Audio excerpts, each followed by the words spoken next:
Good evening. Hope everybody is doing well.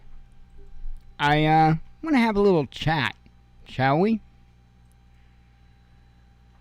So, Blue just started scuffing. So you see this hat I've got on, right? It's one of many hats that I've had and worn throughout my life. And I was one of those that, I just, when I would start a new type of job, a new type of whatever it was, it didn't matter what it was. I did, of course, the fast food thing like everybody does, right, or most everybody. But then, even before I was out of high school, I started doing industrial work, and I actually, I was a machine operator, and I was a senior in high school, and I was a machine operator, and so I had to learn a lot about how life worked at a kind of a young age with that. Just a real brief aside to that. I worked 40 plus hours a week, plus went to school, high school, full time. And when I say 40 plus, I mean that I worked most Saturdays. So I put in a lot of time along with, going to school at the same time. It is what it is. I loved it. I thought it was great. Because, you know what? Who else in high school was bringing home that kind of a paycheck, So, anyway, the brief aside is that was an interesting job. I couldn't leave my machine for my entire 8-hour shift. I had to stay with the machine. If I had to use the restroom, I had to have one of the neighboring operators kind of keep an eye on my machine while I, as quickly as I could, ran to the bathroom and got back. Those were the rules. You couldn't sit down. And you didn't get a lunch. No lunch, no breaks, no nothing. And in fact, I signed a piece of paper when I started the job, more or less waiving, apparently it's not as good as the paper it's written on, but it was supposedly waiving my rights to, the lunch breaks and, but nonetheless, and the reason why, there was a reason why. It wasn't just because he was just a dictator boss. Those machines, you can't just fire them up and shut them down. It's not like that. It's literally printing foil at, what did I run my machine? I think it was like 120 feet per minute, I think is what it standard ran at. 120 feet per minute, and it ran aluminum foil. It ran it through one layer. It was the machine had, I'm saying, 2 layers, right? It's double deck, and they were heating. They had heating elements in the beds, okay. And so the foil came up off the roll, went through a print knurl and pinch roller, went through the bottom bed, right, which was heated. That ideally would dry it. And then it would go through the backside of the machine through another pinch roller and knurl that actually had an adhesive, okay? And so then that would come up through the top bed to where it would dry. And then there was another pinch roller, heated pinch roller, right on the outside of the machine, right up near the front of it.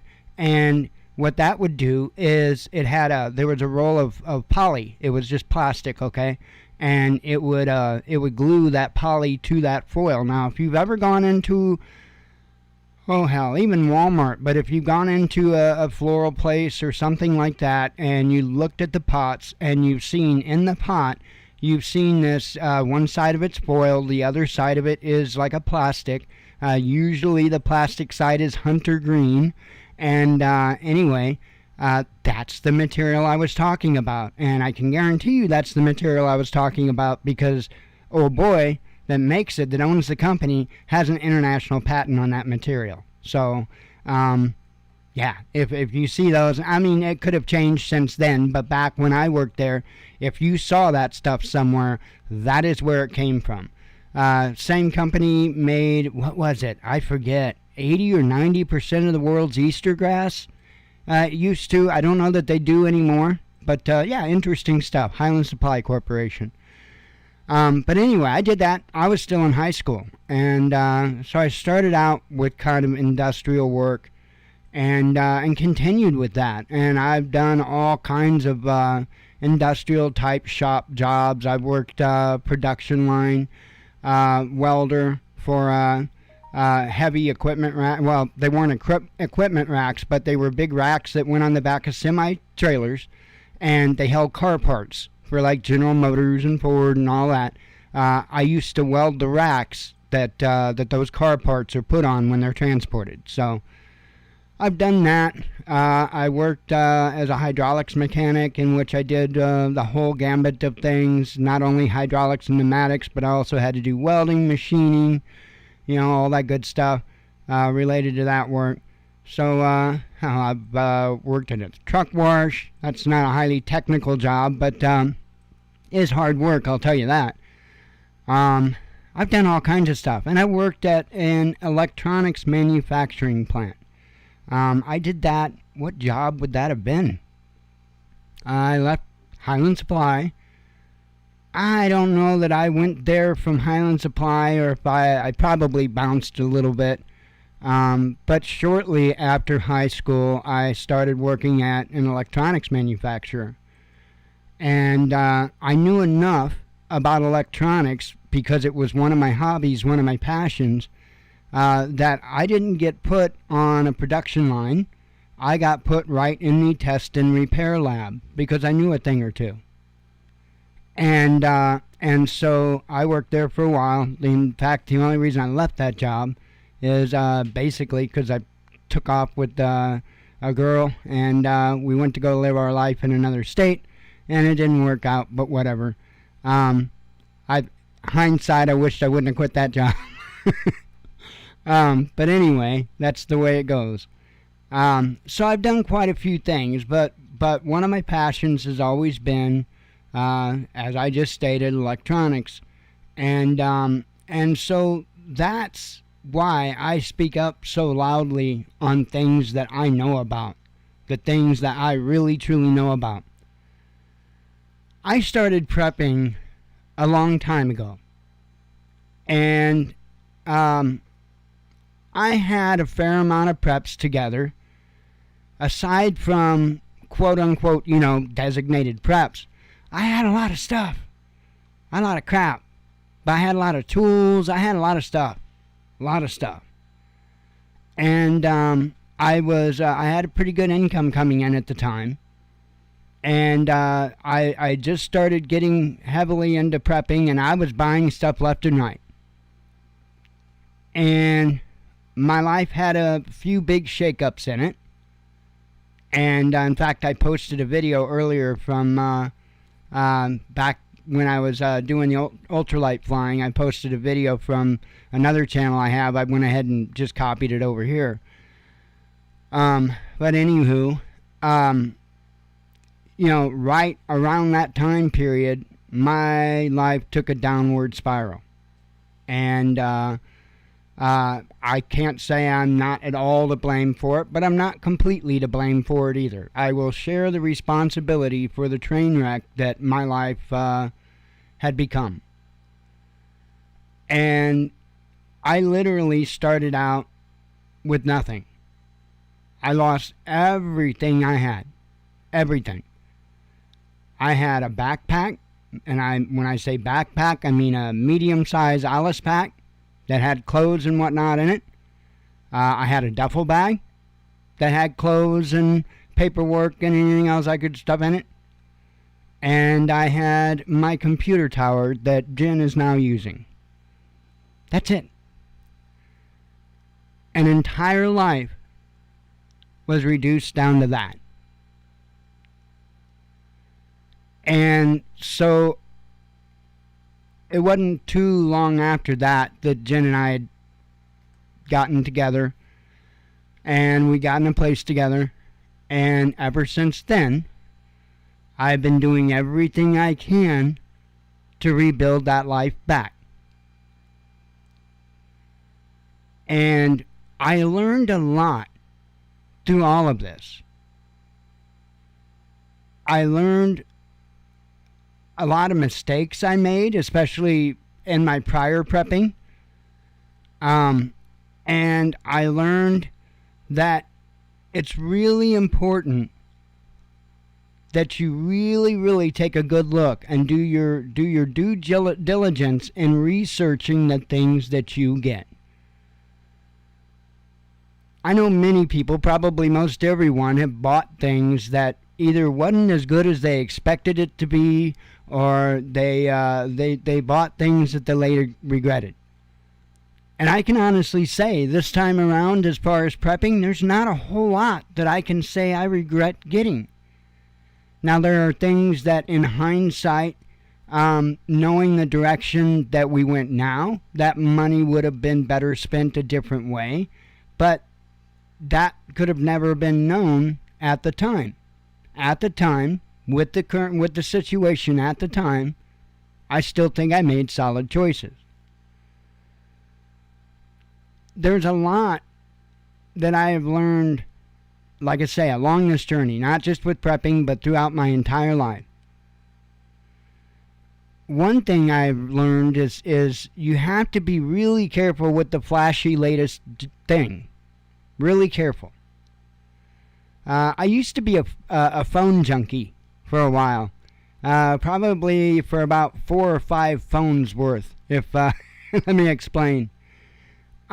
So I got into phones, mobile phones, and into smartphones, and I mean, because they're kind of cool, and so I got kind of heavily into them, and got to a point to where I had to have the latest greatest. And I remember the first of that latest greatest that I had ever bought, and it happened to be, and I'll still say this, the biggest piece of junk phone that I ever had. And that was the BlackBerry Storm. And it just had released. And, they really talked that thing up. And I thought, yeah, because I couldn't fathom the idea of not having any type of a physical key to type on, okay? I was at that point. And, and so that was like, okay, that gives me the best of both worlds. If you don't know, the BlackBerry Storm had a screen that, okay, you had that phone. You'll know, Laura.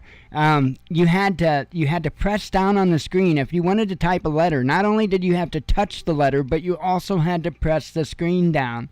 And it took a little bit of effort to press that screen down, and it wound up making it so much harder to type than if it...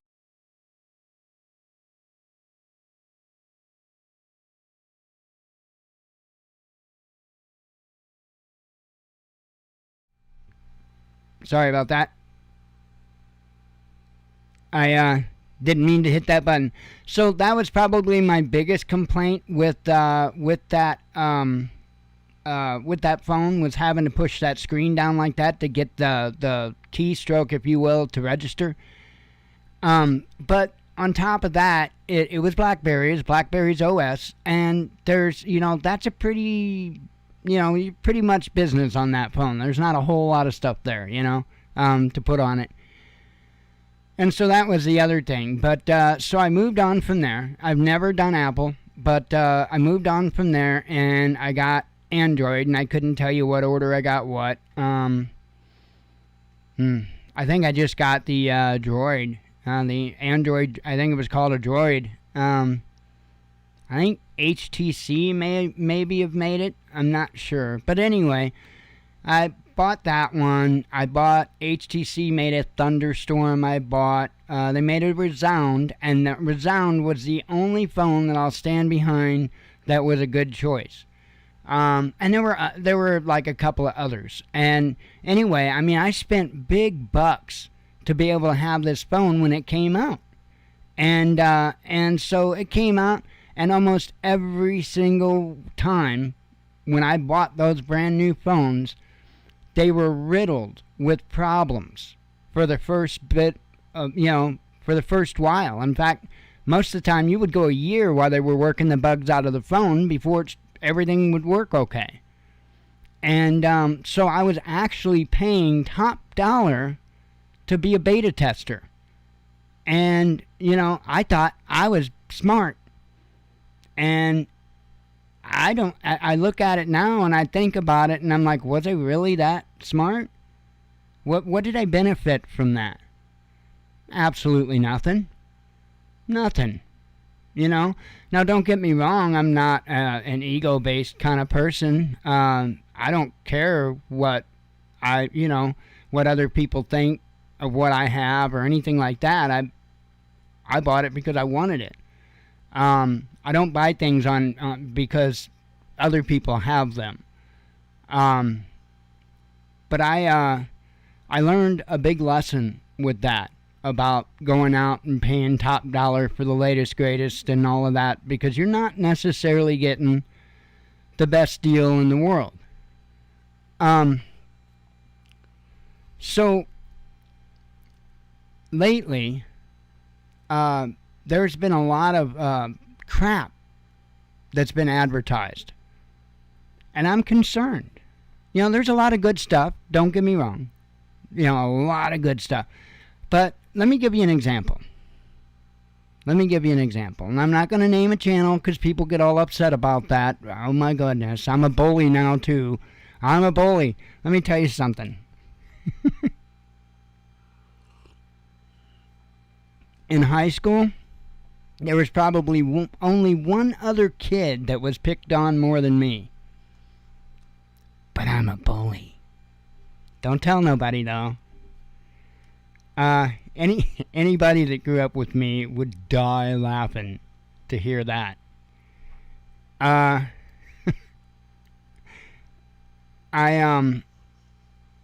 Anyway, back to the subject. This channel was advertising some power boxes, solar generators, whatever name we're gonna put on them. I've finally been whipped and beaten down just to say solar generator, just so everybody knows what the hell I'm talking about.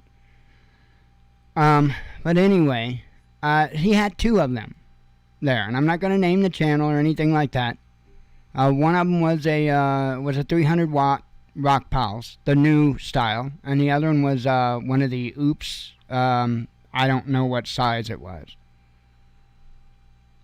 And here's my thing. If you don't understand the technology that you're out there pimping, maybe you shouldn't just go out there and A, just openly pimp it, and B, tell people what's good and bad if you have no idea. And that's where my problem lies. There's a lot. Hey, I don't sit there. There's channels that their strong suit is gardening, is doing stuff like that. Hey, I can't tell them a damn thing. Absolutely not. Why? Because that's not one of the hats that I've really worn in my life. I can only with confidence speak about the hats that I've worn. And when it comes to energy production, when it comes to electronic circuitry, when it comes to things like that, batteries. In fact, I put a video up just the other. I went out and was doing some maintenance and repairs on my electric bike, right? 48 volt battery pack on the back of that. 117 18650 batteries in there that I put all together. A 13S 9P configuration, because I clearly don't know what the fuck I'm talking about. And pardon the language, it gets frustrating. And BMS system, all that, it's all done up right. And I built that battery box that's on that bike because it's just one of the things I know. I don't know if I'm supposed to be apologetic, I guess, for learning this stuff. And I'm a bully if I try to help you guys with the knowledge. I'm confused. I'm really confused. I just don't want you folks either buying things you don't need, buying something that you expect more out of it than what it can provide. That's all. That's all. And when you got people playing on people's emotions because they know it's good for clicks, they know it's good for sales, that's kind of a wrong too. So I'm trying to figure out where it is that I'm this horrible monster. Because I'm lost. I'm lost. I'm no angel. I'm not perfect. But I try to differentiate right and wrong, okay? And who I'm friends with or who I'm not friends with doesn't change whether something is right or wrong. It just doesn't. So, I just want to help. And what I was going to say, and I need to complete what I was saying just so people aren't misled. I mean, this is the crazy stuff.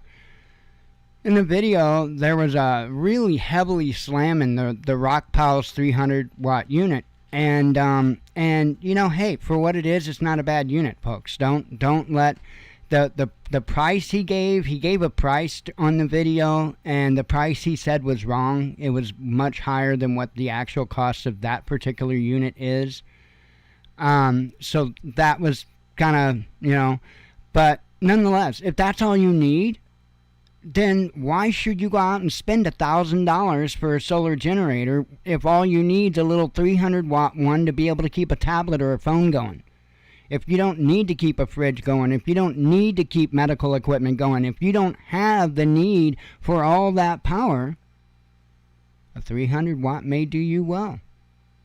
Why not spend $150, $200 and be good instead of $1,000? I don't know. Just makes sense to me. But the other part of that is he was ragging on the Rockpile's unit like it was some piece of crap. Just simply because it was a smaller unit, because it was 300. That's one brand that I'll stand behind because I own it. And I've had it for years. I've had my Rockpiles, both the solar panel and the solar generator, for years. And they're both absolute troopers. Experience. Now, I can't sit there and tell you about this, that, and the other, brand. I can comment on what I've seen other people post about them. There's a lot of people that's put up, videos on this, that, and solar generator with this, that, solar panels and all that, and they show you the wattages that they're bringing in. And when I'm sitting there looking at 200 watt panels and it's pulling in like 130 watts, 120, 130 watts, I'm kind of looking at that kind of funny going, yeah, that's not, it certainly doesn't trip my trigger. I would prefer to see more 160 to 180 watts worth out of 200 watts worth of panels. And you'll get that with rigid panels if you aim them right. But, I'm an idiot. And I'm a bully. And all that because I want you guys to know this stuff. I want you guys to understand this stuff. It's a lot of money to be investing into this equipment. And most of us just don't have it. And so I would rather somebody take their time, slow down, don't get all emotionally upset because the world's going to end tomorrow. Because you heard it on YouTube. Just slow down and make wise choices. Oh, thank you, Laura. Well, it just, it is what it is, I just want to help. And I'm not here to profit from it. I can't even get paid from YouTube from it. Because they say I'm monetized, but I still haven't gotten a red cent. Whatever. I'm not here for that. I'm not here for that. But if I can help you guys understand needs, especially when it comes to solar and electrical and stuff like that, let me help you. Please. I know a thing or two. You know, it's amazing that in my 50 years on this planet that I've actually researched something. Pretty incredible. Actually, it's been a passion. Ever since I was a little bitty kid. Literally 5 years old. Electricity has been a passion. So it is what it is. But anyway, I probably missed 90% of what I really wanted to say. You know, what am I supposed to say? What am I supposed to think?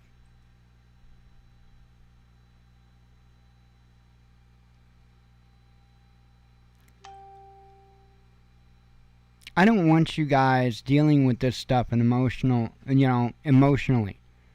With everything that's going on in the world. Because it can cause somebody to make a lot of bad decisions. Especially if they're scared.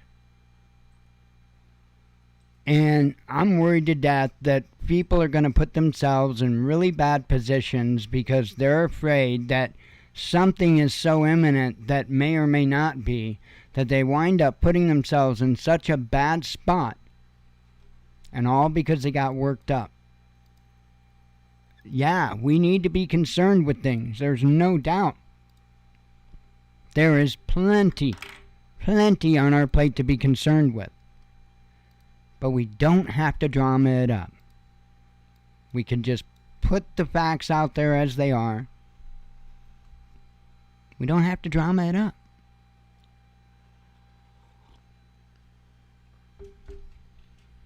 Not about different styles. It's not about different... Nothing about that. If you want to help people succeed at dealing with strife, help them stay calm. Not help them get worked up. Now, I don't have to come on here and act like a child and do a 46-minute video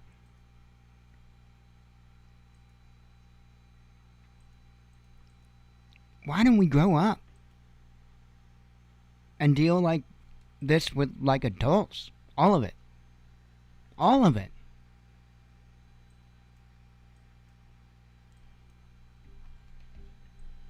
Hell, I've offered multiple times. I'll offer again. Let's have a live sit down on YouTube. A live sit down.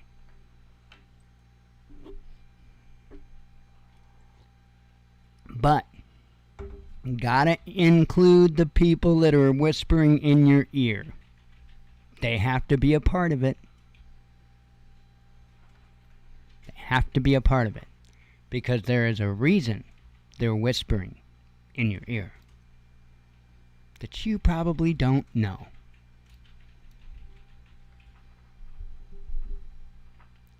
So anyway, along with the news, we do got quite a bit. I'm going to go ahead and jump on over there. It's really, it's mind-blowing. Mind-blowing. And if anybody wants to know more about the solar thing, about rigid panels versus portable panels and all of that, there's a video that I did not that long ago. I can't remember what day off the top of my head. Let me see. Hang on, wrong section. I did it on the 11th. So, yeah, 12 days ago, I guess. Video I did on camping solar versus preparing for SHTF solar. And that will explain a little bit the difference between solar panels and stuff like that. You know, I don't know, like I say, to tell folks, but I mean, there's got to be something I know about. I mean, I can't just not know anything about anything. Wow. It's incredible. Mike can't know anything about anything. Ever.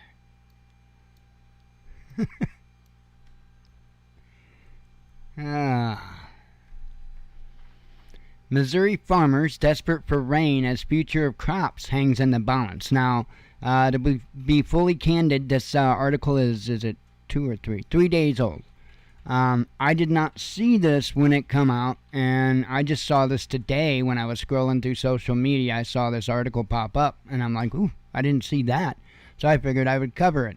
Because we've talked about it. We've talked about the drought. We've talked about, the poor expectations of the harvest this year and stuff. But I didn't see anything like as far as from farmers or from local news until just now. So early summer heat and lack of rain is causing major problems for area farmers as they attempt to salvage this year's crops. A rainy spring forced most crop farmers to plant corn and soybeans 1 to 2 months behind schedule, leaving young plants to fend off the intense heat in June. Within a day, all of a sudden, the ground went from basically being too wet to too dry, said Franklin County farmer Terry Schwab, and I'm sure I'm saying that name wrong. We couldn't get a seed in the ground in some places. It's been a little challenging, to say the least, this spring. Young plants with immature root systems can struggle to pull sub-moisture from the ground during the dry spells. As a result, the plant shields itself from the sunlight, hurting its ability to develop. When that plant pulls itself out, it is not taking in the sun's rays to produce the nutrients it should. It's basically shutting itself down, he said. That will impact the overall yield dramatically. Schwepp said his wheat crop is about ready to be harvested, while hay is being harvested daily to keep it from drying up in the sun. Corn and soybeans can be salvaged, but rain is needed, and soon. We're going to have timely rains in order to prolong it. If we don't have any rain until August, this is not going to survive, he said. With input costs triple what they were last year, farmers across the country are operating on a razor-thin margins. If they're forced to use crop insurance in the event of a major loss, they will take a major financial hit. It's mentally exhausting to think about the what-if situation, Schwepp said, but that's just the business. Experts in the farming industry say if a crop shortage is experienced, consumers could feel the effects following harvest this fall. So,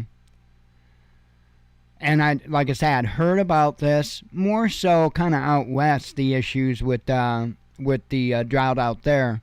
And man, I don't even know what to think, that situation that's going on out there. But this is the Midwest. This is where we get a lot of corn and all that goodness from. Corn and of course Idaho, potatoes, and all, everybody's hurting in the Midwest from my understanding. Not a good year. Oops.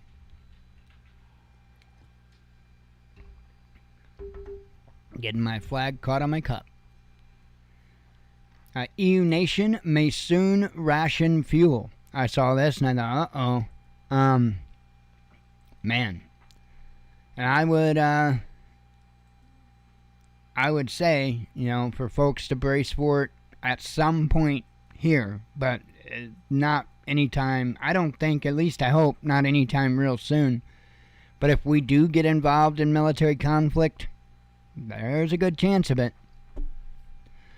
Let's see. It says here, fuel rationing in Ireland could be a reality in the autumn, the nation's EU Commissioner Mariad McGuinness has warned, adding that the country is expected to face major energy risks in the coming months amid the ongoing conflict in Eastern Europe. We're trying to make sure that that when it comes to increased energy risk in the autumn and winter, that we're ready for it, McGuinness said in Wednesday's interview with the Irish Mirror. The last time Ireland introduced petrol rationing, I guess that's supposed to be happened during the oil crisis in the 1970s. Back then, the measure brought chaos at the pumps. The EU has faced an energy crunch over the past months. As member countries took steps to decrease Russian energy supplies after Moscow launched a military operation in Ukraine, which we know all that. But nonetheless, looks like they gonna have to be rationing fuel if that situation don't change, and I really don't expect it to be honest. I don't have a lot of tabs open tonight. European gas prices soaring. Prices for natural gas in Europe have continued to climb amid Russian gas flow disruption via the key Nord Stream pipeline. The prices rose above $1,500 per thousand cubic meters on Thursday for the first time since March.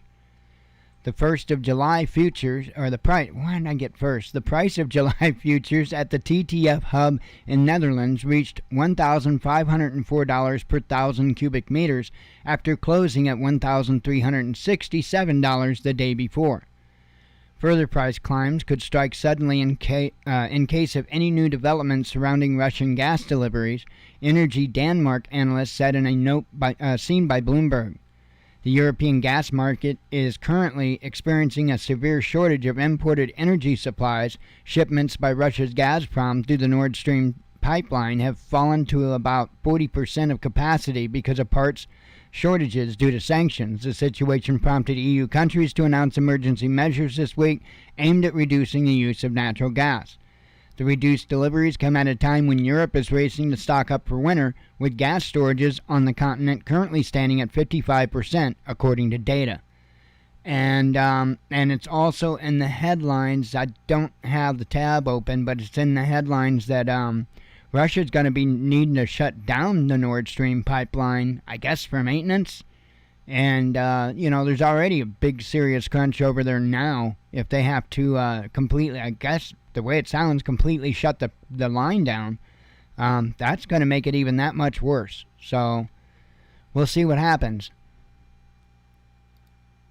British weapons stockpile drained by Ukraine deliveries. And so there's a lot of countries that's actually been pouring weapons into Ukraine and depleting their their munitions. United States has poured quite a bit into there, lots, and I have a feeling there's going to be lots more. I think Germany's starting to kick in quite a bit. Anyway, this here says it could take years for the UK to replace weapons that is funneled to Ukraine amid the ongoing conflict with Russia. The chief of the defense staff, Admiral Tony Radakin, has admitted. He made the remarks on Wednesday as he spoke before a parliamentary committee. Hey, I want to throw a scenario out there. Just, why not?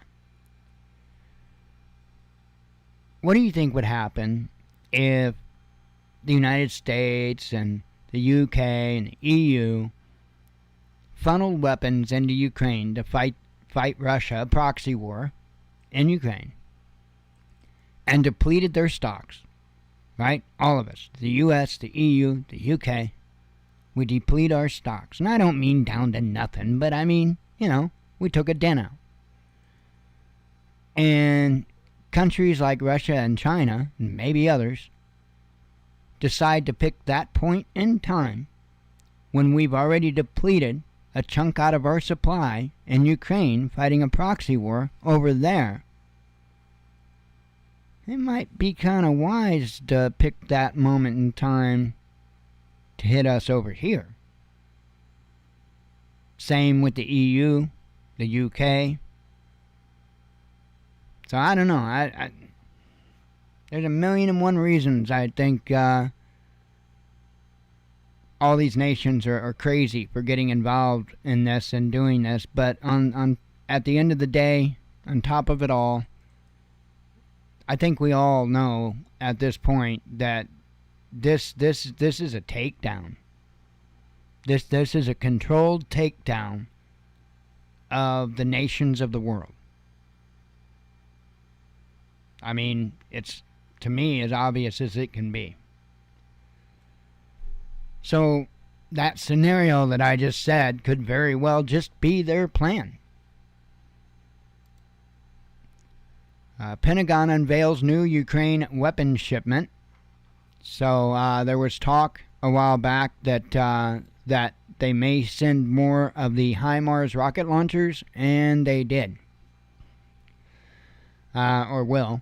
Says the Pentagon will send 4 more rocket artillery systems to Ukraine as part of the latest $450 million military aid package The U.S. government said on Thursday this would bring the total number of HIMARS launchers sent to Kiev to 8, the first of which have reportedly already reached Ukrainian troops. The latest tranche of military aid earmarked for Kiev includes 4 more M142 high-mobility artillery rocket systems, or HIMARS launchers. Acting Pentagon Press Secretary Ted Brisili, I believe, confirmed on Thursday. Last week, Politico was the first to report that Washington was contemplating sending Ukrainians more of the systems based on Ukrainian immediate needs. The United States has now committed approximately $6.8 billion in security assistance to Ukraine since the beginning of the Biden administration, Vasily added. So, I would imagine that along with that, we're going to be sending a lot more rockets as well.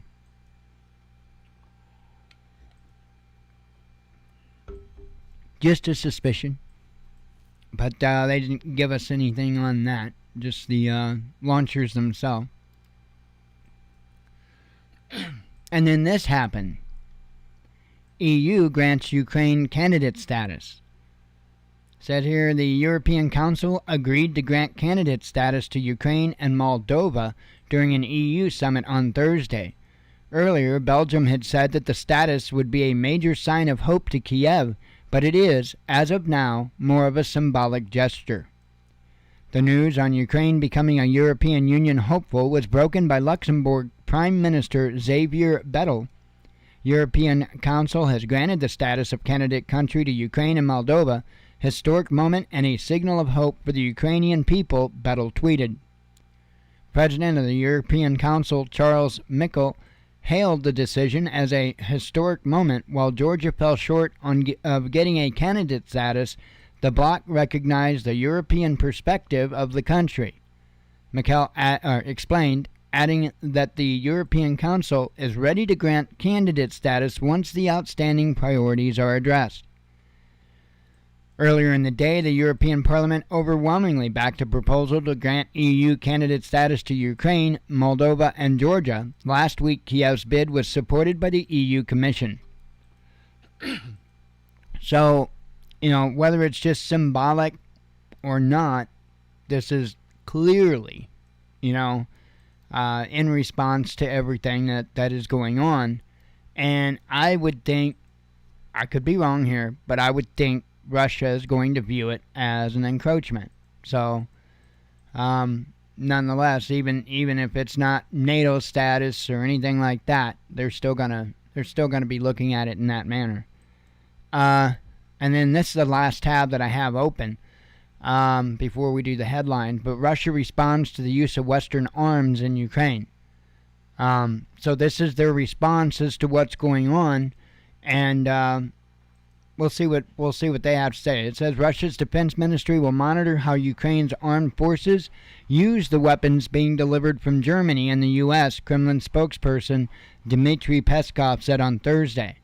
He noted that the weapons would, of course, first have to reach the front line without being destroyed on the way.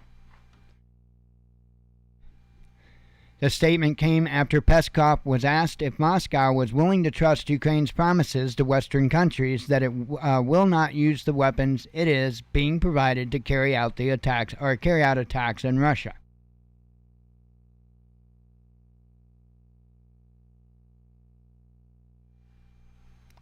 Sorry, Blue is scruffing over in the corner.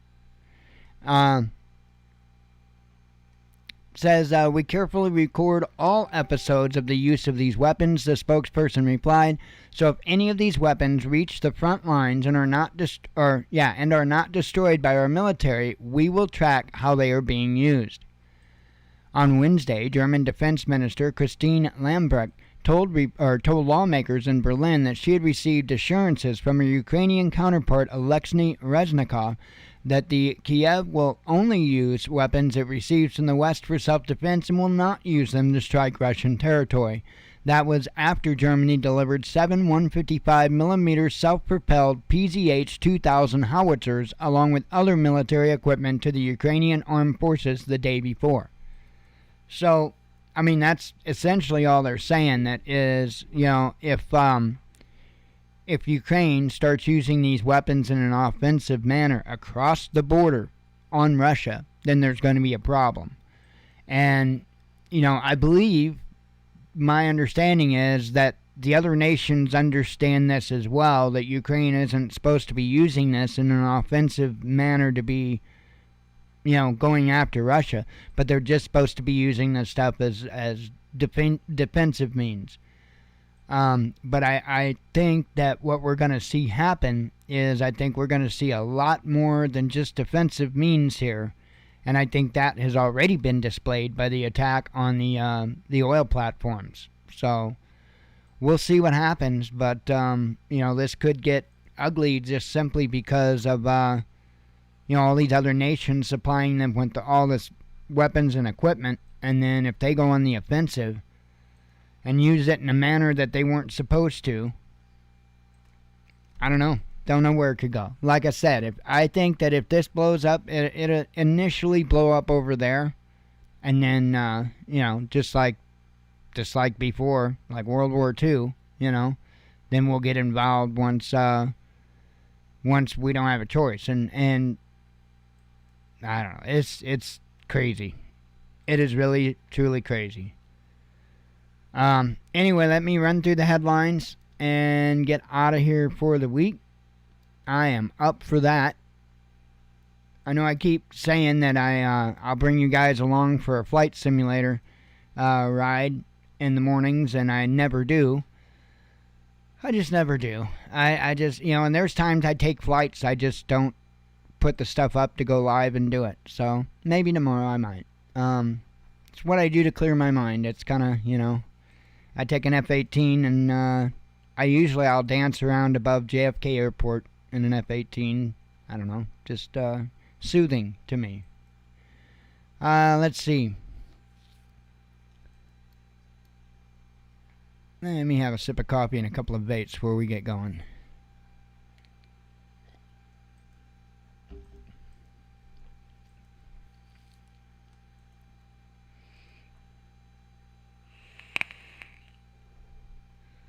Yeah, I posted that video earlier of when I was flying ultralights, and then if I can find it easily,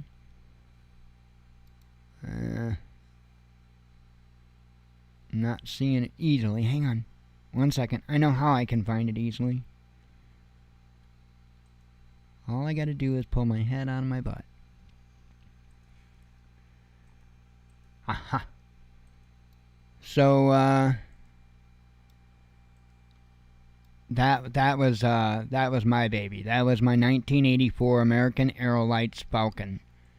I was like, maybe 4 hours or so worth of serious work on it, and it would have been completely done and ready to start the testing phase, and completely restored. So, and that's of course just the fuselage. There's no wings or anything on it like that.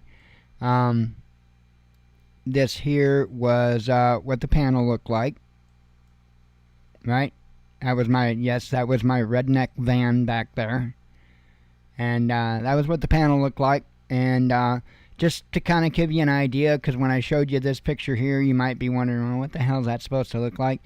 Well, in FSX, in a prior flight simulator, there was a guy that had done up my panel and all that, and actually textured the aircraft up for Flight Simulator exactly how my plane was painted up and done. So my aircraft all put together would have looked exactly like that, and the only difference in between this plane and mine was that mine had a different muffler on it. So mine actually had a black long muffler that came down in the back, but everything else was identical to that. In fact, if you you can't see it real well, but there's decals. You can see the decals on it. I don't think the picture's up that you could see the decals better. I do have some pictures somewhere where you can see the decal work I did on the fuselage a little better. But yeah, that was my Falcon. That type of aircraft, not that particular one, but that type of aircraft actually still holds the altitude record of ultralights, and it was a Falcon, and it was done by Chuck Yeager, is the one that set that altitude record, and done it, like I say, in a Falcon. Yep, cool little planes. Anyway, sorry. I just love flying. Another thing I'm passionate. I've got a lot of passions. I do. I've got a lot of passions, and it is how it is.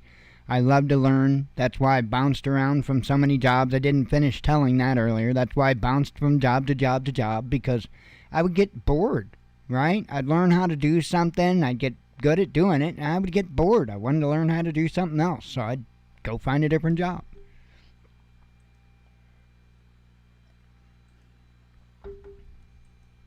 I don't know. And it was stupid in hindsight. I wished I would have picked a career and, but, oops. Wished I would have picked a career but it is what it is. Let's see. SpaceX raises 5G concerns. Fed chief at odds with Biden over cause of U.S. inflation. Germany triggers alarm stage of gas emergency plan. Russia slams hostile U.S. move. EU and BRICS launch key summits. I hear ya. I don't know if you're from this area or not. Catfish, I know we live, we're just like 30 miles east of St. Louis, so yeah, we haven't had much rain around here, I know that. Let's see. NATO chief cannot guarantee membership for Finland and Sweden. Inflation in Canada nears 40-year high. Russia accused of economic attack on EU. Former Russian president laments low quality of current European leaders. British weapons stockpile drained by Ukraine. I covered that one. Let's see. Covered that one. Britain's cost of living crisis deepens. Germany makes major announcement on NATO. Biden weighs in on cost of anti-Russia sanctions. Amazon teases new voice tool. Russia responds to use of Western... that was the last one I read, sorry. UK rolls out new anti-Russia sanctions. Moscow claims it sees true plans behind Ukrainian grain coalition. Let's see. Russia hits back at accusations over gas supplies. Yeah, there's a serious shortage. There's a guy that on Facebook, I've seen him the last, this blows my mind. I've seen him for the last, almost week or so, advertising a job. Sounds like a great job offer. Starts out $18 an hour working in all I know is it's working in a steel mill. And what you're doing is you're watching out for fires. I know that's one of the jobs, but they say it's kind of hot. It's a steel mill. It's not going to be the best conditions. And all you have to do, and this is all the guys, all you have to do is stay awake and show up.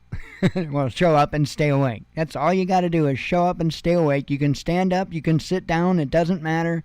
But all you got to do is watch to make sure that no fires start. That's like $18 an hour. And he's, for like a week, been trying hard to get somebody to take that job. And I'm I wouldn't do well with it because of my COPD and being that much heat. I know how much heat he's talking about. But man, that is one. But I guess nobody wants to do it. It's that's kind of crazy. Anyway, cover that one. Ukraine Interior Ministry advisors laud soldiers bearing swastika. EU Parliament votes on candidate status for Ukraine. Let's see. Russian pipeline repair spreads panic in Germany. Russian arms maker mocks Macron. Putin suggests way out of global economic crisis. I don't know if this is, I guess maybe it is sports, and I accidentally shared it. Death row UK fighter in Donbass warns family about time running out. I'm not sure, but I shared it. It may have been a different headline when I shared it out. That sometimes happens. EU hopeful premier has sobering warning for Kiev. Iconic Russian museum announces moratorium on exhibitions. Ukraine's EU candidate status is symbolic, says Belgium. And I know I said that earlier, but I didn't read that particular headline. It was in the article. Russia pays sovereign debt in rubles. EU to review Kaliningrad blockade. EU grant. Oh, I covered that. BRICS nations urge nuclear disarmament. Covered that. Macron comments on strong signal from EU to Russia. Let's see.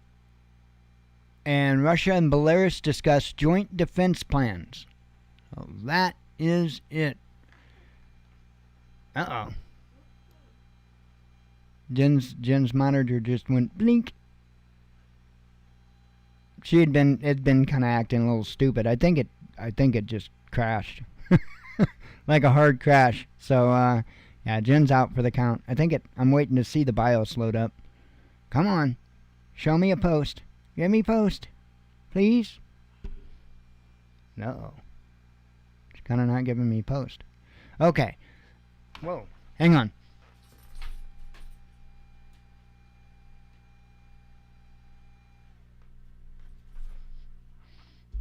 Something, I think, on her computer went. Because I smell it. So anyway, let me dig into that and see what's going on. Anyway, I'm going to get out of here. I don't know what it was, but there was something that went poof. Anyway, I'm going to look into this. I hope you all have a good weekend. God willing, I will be back Sunday and speak to you then.